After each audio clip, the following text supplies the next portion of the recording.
y'all, welcome to Girl Meets Screen. My name's Norma, your host or whatever, and today we're talking House of Villains, episode 2. Honestly, this is really slow paced. I'm not gonna hold you. This show is a little bit slow paced. I mean, there's like funny moments but it's just like, you're like in it. I don't know how to explain it. It's so weird because you're watching the episode, but when it reaches the end, you're like, we got nothing. We got nothing. 2 episodes, and they still haven't told us who's being banished. Like, eliminated. Like, how, you get what I'm saying. So, this episode starts off with everyone coming together to see a video from a true villain, or whatever they say. And it's Carol freaking Baskin. Bro, can we... When I was watching this episode, I literally texted me and my cousin's group chat because I was like, dude, the freaking fever dream that Tiger King was back in the pandemic, like, they got lucky with that situation. Not that the pandemic was lucky, but like, I don't think that would have been as poppin' as it was if people weren't stuck at home with nothing to watch, like, not really a theme. Yeah, it was just nuts, bro. And then the freaking Carol Baskin killed her husband, whacked him. Can't convince me that it didn't happen. Carol Baskin. Y'all, like, what I just have. I really am like bopping to it. She gives some advice. I didn't write it down. It's freaking Carol Baskin. Who wants advice from Carol Baskin? But anyways, I guess the villains do. So that happens. And then we're moving on to our challenge for our 3 people up for elimination. As a reminder, it is Shake, Jax, and Corinne. Shake and Jax, which I think the last episode ended with this, if I'm not mistaken. Y'all, listen, my memory sucks, so I'm giving you the moments. Might be out of order or something, but it's okay. We're here. So, Shake and Jax are talking. Jax is telling Shake how much his wife makes making videos, I think, and how much he makes on Cameo. Like, he makes, like, he said $450,000 is what his wife makes, and he makes $200,000 something, or he makes something. And Shake was basically like, so does he really need the $200,000, which I think is the, like, prize money. Which valid, but I don't think any of you guys really need that money now, do you?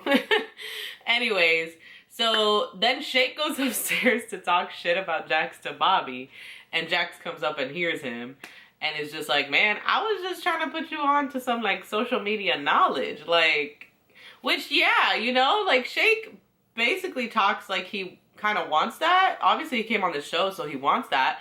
So, like, why would you be talking shit about someone who was just, like, giving you the tea on, like, what's up? I don't pretend to understand people like Shake, but anyways, yeah, so Jax is like, dang, like, you're talking crap, da-da-da, so they're going back and forth. Shake is walking away, trying to act tough at the same time. I don't know what that was. And then Bobby is like, how you go talk shit about someone without making sure they can't hear you? Like, he's like, this man is just stupid. So that happens, right? So we move on. We're going into the challenge. The challenge is basically they're driving golf carts through a course. They have to be blindfolded. They get to pick one of the people that are in the house that are safe to guide them. So they're blindfolded and that person is telling them where to go. Corinne picks Bobby. Shake picks Bananas, I think. Yeah, Shake picks Bananas. And Jax picks Johnny, the other Johnny. I forget his last name. The one from Survivor? The older dude. The OG. Yeah. So, Bobby and Corinne cracking me up. He's struggling to give her directions. I think Bobby was, like, wanting to sabotage, but wanting to win at the same time. So I think he was, like, messing with her, but also, like, trying to go. And then Shake and Bananas honestly did really good. They were a good pairing. Bananas helped his boy out, light work. And then Johnny, the other Johnny, sabotaged Jax. Hard body. Anyways, needless to say, Shake wins. He's number 1. Corinne is 2nd place. Jax comes in 3rd. So Corinne and Jax are up for elimination, or banishment is what they're calling it on the show. They're up for banishment. So they go back to the house. Everybody's looking at Jax in the car like, that man sabotaged the ish out of you. Why did you pick him? And they're like, he's literally known for sabotaging on the show, which he is. He's the one, I think, who lied about the dead grandma. And then they show another scene of him doing something else on it. But yeah, why would you choose that man? What, like, yeah. Anyways. So yeah, then he asks him, and he's like, no, I didn't sabotage you. And then in his confessional, he's like, he's an idiot. Because he's literally just like, I'll take your word for it. They're all chilling at the house. We have the girls talking. New York, Corinne, Tanisha, Omarosa. Y'all, I don't know if I've been saying her name wrong. My bad. Omarosa. Miss Apprentice. Can we call her that instead? So, I guess Omarosa's team Corinne now for some strange reason. I'm confusion. I'm very much confusion as to why she's switching sides, but I guess in her mind it's like, if it's Jax or Corinne, Jax gotta go because he's got the like brute strength or whatever. And yeah, so they're talking. She's basically telling Corinne, like, girl, he out there campaigning. You need to, like, get on your shit, okay? You need to go be president. But, so they're talking. She's like, girls, we gotta stick together. Like, they'll just eliminate us, da-da-da-da-da. And then Johnny walks in, Bananas, and she's asking Bananas, like, what's up? And he's like, well, what's up? Like, who you want me to vote for? And then she's like, I mean, wimpy old Corinne, hello. Like, you know, she's trying to make herself look like not, a threat.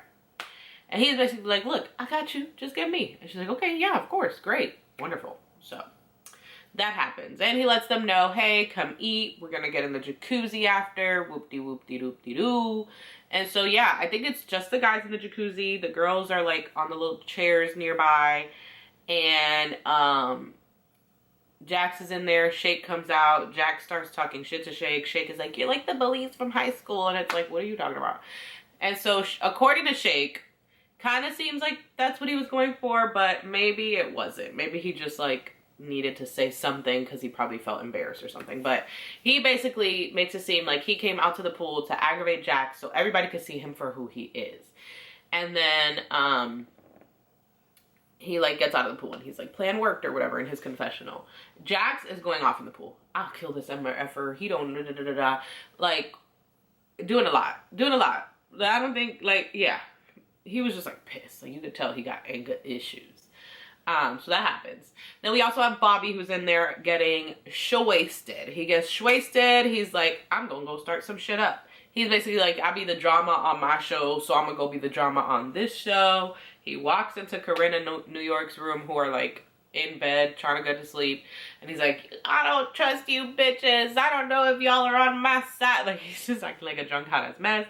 New York is like, Johnny, get this man out of here. Johnny's just cracking up. Corinne is like, what is going on? And yeah, Bobby's like going off in the room acting all silly. And then he goes to bed. Everybody goes to bed. They wake up in the morning. Who cooked breakfast? Jax? Somebody cooked breakfast for everybody. Everybody's sitting down. I'm so good at this, aren't I?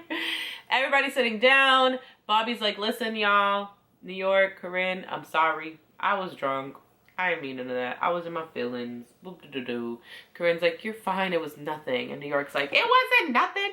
So now New York is going off on Corinne and just like, oh, really? Really? Okay. Okay. I see who you are. I see how it is. So now she's not team Corinne anymore. What? Yeah.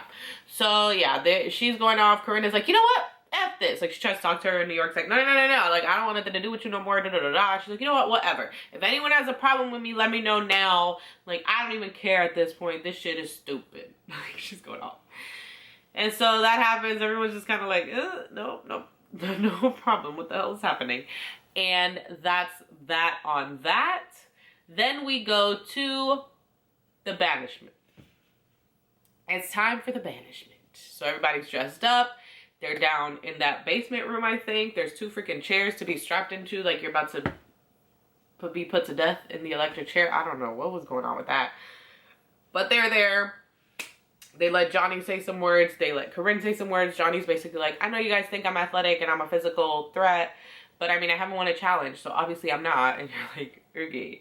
And then Corinne is like, I'm not a physical threat, so simple. The host asks if they have any words for them, and New York is like, him, I see how he works now. And she goes on and on and on, and then she's basically like, that is a demon possessed. He is a demon.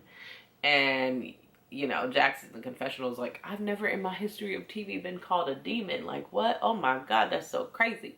So they go to vote, and Jax is crying. Jax got a little about being called a demon. And I think there's some truth to it. I wouldn't necessarily take it as far as to call him a demon, but there's some darkness there that he needs to address. And I think he knew that, and that's why he got a little emotional about it. He goes as far as to call himself a good Christian father, which, okay. Si él lo dice, está dicho. And as I mentioned, they don't tell us who is banished. They just get strapped to these chairs and they're waiting for the votes. And I mean, you know, that's where the episode ends. There's the upcoming, the next challenge is basically a party where they're wearing masks and voice changers and these big robe cloaks so you can't see who they are, you can't hear who they are. And basically, the person who guesses the most people, like, under the masks, wins the challenge. And so then I guess they'll be the ones to decide who, you know the deal. So that should be interesting. They also show Johnny getting a note that says, like, not to trust anyone, Johnny Bananas. So I don't know. I'm interested to see who wrote that note, why, what's going on. Although I can see it because Omarosa don't give a, that girl don't care that they got an alliance. She was almost ready to let him go into elimination in the first episode. So no one can be trusted in the House of Villains. I hope you guys enjoyed my little episode 2 review. Like the video if you did. Comment down below, who do you think is being eliminated? Corinne or Jax? I feel like we all know it's Jax, but hey, who knows? Maybe that's what they want us to think. Subscribe for more content like this, and I will catch you in the next one. Bye!